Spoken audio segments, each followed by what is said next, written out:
Баршаңызға сәлем. Сіздермен тілгеспек жоқ. Қазақстан жаңалықтарына тәуелсіз көзқарас. Және оның жүргізушісі мен журналист Әсем Жапишева. Кеше фуражка үшін 2 ай қамауда отқан Әсия Төлесованың шешуші соты өтіп, бүгін үкімі шықты. Одан бір сүйеріміз Қазақстан соты мен полицейлерінің қауқарсыздығы. Сот үкімі бүгін шығып, Әсияны 1,5 жыл бас бостандығынан шектеу және айыппұл салу туралы шешім қабылданды. Одан басқа білім беру министрлігі балаларға компьютер алуға жылу жинап жатса, екінші жағынан Ақорда кедей елдерге көмек беретін арнайы агенттік ашып, жағаны ұстатты. Бүгінгі шығарылымда сол туралы және Қазақстандағы коронавирустың бәсеңдеуі туралы сөз қозғайтын боламыз. Бірақ бастамас бұрын сіздерден осы каналға жазылып, видеоға лайк басып, бөлісіп, міндетті түрде пікір қалдыруыңызды сұраймыз. Кеттік. Билік өкілін қорлап күш қолданды деген айып тағылған азаматтық белсенді Әсия Төлесоваға сот үкімі шықты. Медеу аудандық сотының судьясы Шакирова оны 1 жыл 6 ай бас бостандығын шектеу жазасына кесіп, айыппұл салу туралы үкім шығарды. Сонымен Төлесова деген кім? Оның ісі не үшін маңызды? Өткен жылы шындықтан қашып құтыла алмайсың деген плакат ұстап шыққан белсенді осы жылдың 6 маусымында Демпартия басшысы Жанболат Мамай жинаған митингі кезінде халық пен полиция арасына араша түсіп жүрген. Полицей Мейіржан Тұрғанбек сотта жауап бергенде Төлесова өзін автозак алдында 3 рет ұрғанын айтса, полицей Нұрбек Темірханов белсенді өзін жүке алдында ұрып, бас киімін қағып түсірді деген.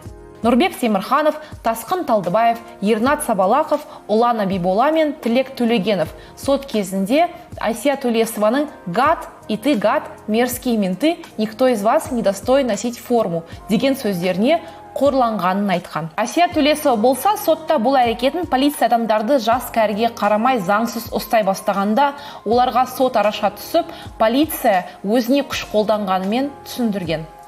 Әсия 2 ай заңсыз қамауда болып, бүгін сот шешімі бойынша 1,5 жыл бас бостандығынан шектеу және айыппұл салу туралы шешім қабылданды. Төлесова ісі бойынша сот 3 тамызда басталған болатын. 2 аптаға жуық уақытты қамтыған соттың барысы елдегі сот пен полицейлердің шынайы көрінісін көрсеткендей болды. Естеріңізде болса, тіпті халықаралық Amnesty International адам құқығын қорғау органы негізсіз қамауға алынғанын айтып, босатуын сұраған болатын. Ұйымның айтуы бойынша бұл іс Қазақстанның адам құқығы саласындағы міндеттемелері мен заңнамасына қайшы келеді. Одан басқа Human Rights Watch ұйымы да Әсияны босатуға, әрі істі жабуға шақырған. Әсия өз ісін полицияның қоғамға еш қауіп төндірмей, өз ойын бейбіт жолмен айтуға келген қарусыз жұртқа жасағанын көргенде эмоциямды жасыра алмадым дейді. Расында бейбіт митингіге шығуға құқыл адамдарды үлкен кіші демей, күш қолданған полицейлер адам құқығын бұзды ма? Әлде оларға ашуланып бір фуражканы ұшырған Әсия ма? Осы мәселе бойынша сот барысында Қазақстан соты мен полицейлердің екі сөзділігін байқадық. Қызығы халықтың салығына күн көріп отқан олар бейбіт жиынға шықпақ болғандарға кедергі жасайды. Нақтырақ айтқанда күш қолданып, халықтың өзіне қарсы шығады. Естеріңізге салсам, Әсия бір полицейдің бас киімін қағып жүрген. Ал қалған 5-і эмоциясын жасыра алмаған Әсияның оңбаған, сен де оңбағансың, ешқайсың форма киюге лайық емессіңдер. Жеркенішті мент деген сөздерін өздеріне қабылдап, қорлау деп санайтын көрінеді. Соңғы сотқа дейін адвокаттар Шакированың объективтілігіне күмәнмен қарап, оны ауыстыру туралы бірнеше рет өтініш жазды. Алайда оны қанағаттандырмады. Одан бөлек жәбірленуші 6 полицейдің сот барысында берген және айыптау актісінде жазған жауабында қарама-қайшылықтар көп болды. Бірақ оның техникалық ақау екен деп жылы жауып қойды. Сонымен қатар ең қызығы полицейлер жауап бергенде жанында біреудің олар үшін жауап дайындап нұсқап тұрғаны. Адвокаттар бұл істе ненің дұрыс еместігін және қарама-қайшылықтарды айтып өтті. Олар полиция қызметкерлерінің бас киімін түсіруі дұрыс еместігін мойындады. Алайда бұл қылмыстық жазаға тартылатындай іс емес екенін алға тартты. Адвокат Утебеков бұл әрекет полиция қызметкерінің заңды қызметіне кедергі келтіру бабы бойынша 3-5 күн ғана қамауды қажет ететін еді дейді. Ал Әсия болса қамауда 2 ай уақыт өткізді. Әсияның орнында кез келгеніміз болуымыз мүмкін еді. Бірақ бұл жолы Қазақстандағы адам құқығын талап етіп, түрлі жобаларға қатысып, үлкен кішіге көмек көрсетіп, көкжайлауды сақтап қалғандардың бірі Әсия биліктің құрығына ілінді. Себебі ол анасының айтуы бойынша адам құқығын бағалайды, әрі аталары Ілияс Жансүгіров пен Ораз Жандосов кезінде репрессияға ұшырағандықтан бойында әділет сүйгіштік бар. Бірақ оған қарамастан ол биліктің жауы секілді. Төлесова іс алдында айтқанындай полицейлер мен соттың әлсіз тұстарын көрсету арқылы сот жүйесінің кем-кетігін де көрсетті. Ең маңыздысы, адвокаттардың біліктілігінің арқасында адам құқығы, әділеттілік мәселелері жиі қозғалып, естен шықпады. Адам құқығының тапталуы ретінде осы оқиғаны ұмытпағанымыз жөн. Одан басқа Қазақстанда кейде елдерге көмек көрсететін арнайы агенттік ашылайын деп жатыр. Қазэйд халықаралық дамуға жәрдемдесу агенттігінің бастамасы 2020 жылдың қыркүйек айына дейін ашылады деп жоспарланған. Айтуларынша, агенттіктің жарғылық капиталы республикалық бюджет есебінен құралады.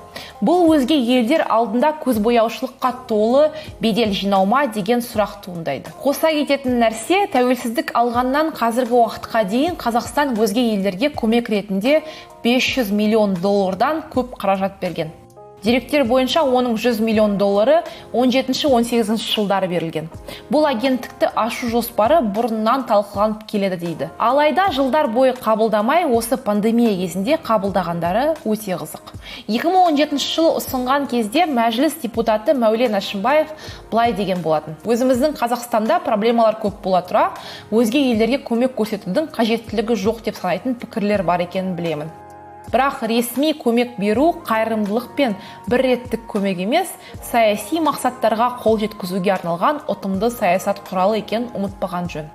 Нақтырақ айтқанда, оның сөзінше, бұл қайырымдылық емес, яғни елдің саяси мақсаттарының орындалуына арналған. Дәл қазіргі сәтте елдегі эпидемиологиялық жағдайдың қандай екенін біле тұра, мұндай қадамға бару, менің ойымша, ойсыздық. Себебі елдің саяси мақсаттары халықтың мұқтаждығынан биік қойылып тұр. Айта кететін нәрсе, билік осындай нәрселерге бас қатырып жатып, қашықтан оқу мәселесіне дұрыс көңіл бөлмей отыр. Елдегі білім беру саласының қандай деңгейде екені айтпаса да белгілі еді. Ал қашықтан оқу орындарының, соның ішінде мектептердің дайын еместігін, және бұл мәселе әлі шешілмеген көрсетеді. Қаншама балада сабақ оқитын қажетті технологияның болмауы бұл мәселені күрделендіріп жібереді. Осы сәтте мемлекеттен көмек болама дегенде, мемлекет тағы да халыққа жүгініп жатыр. Нақтырақ айтқанда, білім беру министрлігі қазақстандықтардан оқушыларды компьютермен қамтамасыз етуге ақша жинауын сұрады. Акция оқушыны қолда деп аталады. Айтуларынша, көмекті алғашқылардың бірі болып, мына санаттағылар ала алады.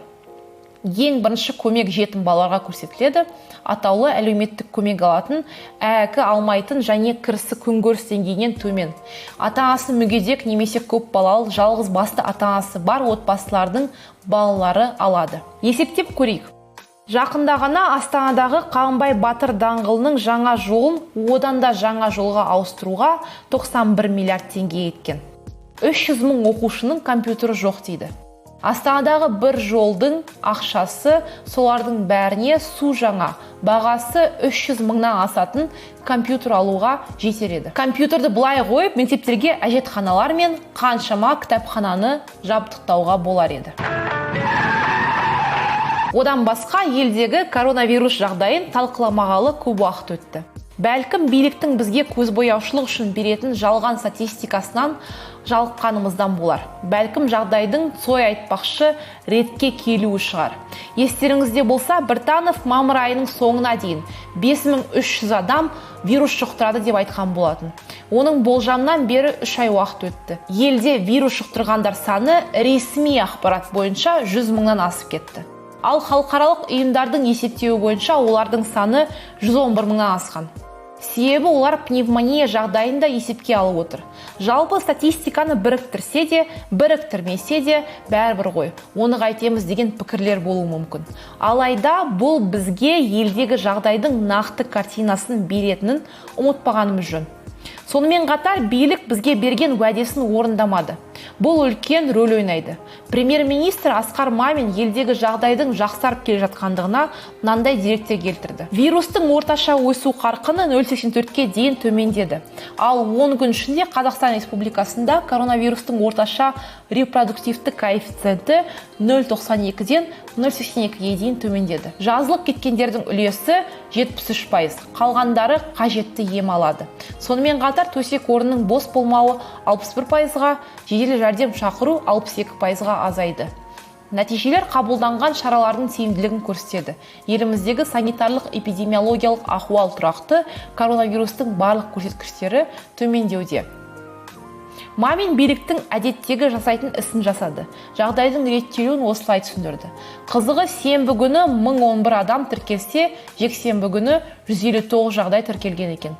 Бұл жағдайдың шынымен реттеліп келе жатқанын білдіруі мүмкін. Алайда барлығы жақсы екен деп қолды сілтемеген дұрыс. Төлесованың ісі және елдегі жағдай туралы менің пікірім міне осындай. Ал сіздің пікіріңіз қандай? Міндетті түрде видеоның астынан қалдырып, каналға жазылып, лайк басыңыздар. Сіздермен болған Әсем Жапишева. Амандықта көріскенше сау болыңыз.